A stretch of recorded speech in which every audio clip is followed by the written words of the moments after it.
కాకినాడ జిల్లా SP G బిందు మాధవ్ ఆదేశాలతో ASP మానిష్ Devaraj Patel పర్యవేక్షణలో ఆదివారం ఉదయం 4 గంటలకు కాకినాడ నగరంలోని dairy farm centre Dummulapeta apartments పరిధిలో విస్తృతంగా కార్డన్ సర్చ్ ఆపరేషన్ ను పోలీసులు చేపట్టారు. నేరాల నిర్మూలన లక్ష్యంగా పోలీసులు భారీ స్థాయిలో సాగించిన ఈ ఆపరేషన్ లో పలువురు పోలీసు అధికారులు సిబ్బంది పాల్గొన్నారు. తనిఖీల సందర్భంగా రికార్డులు చూపలేని 20 బైకులు, వాహనాలు, నెంబర్ లేని వాహనాలు సహా సీజ్ చేశారు. అపార్ట్మెంట్స్ లో నివసిస్తున్న ప్రజలకు నేరాల నివారణ, దొంగతనాల అడ్డుకట్ట, రోడ్డు ప్రమాదాల నియంత్రణ, మహిళలపై నేరాల నివారణ, డ్రగ్స్ వల్ల కలిగే ప్రమాదాల వంటి అంశాలపై సిబ్బంది అవగాహన కల్పించారు.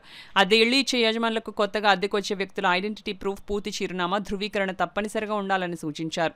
అనుమానాస్పద వ్యక్తులు కదలికలు గమనించినా, మద్యం సేవించి అల్లరి చేసేవారిని చూసినా లేదా ఏవైనా అవాంఛనీయ ఘటనలు జరిగినా వెంటనే 112 లేదా సమీప పోలీస్ స్టేషన్కు సమాచారం ఇవ్వాలని ప్రజలకు విజ్ఞప్తి చేశారు.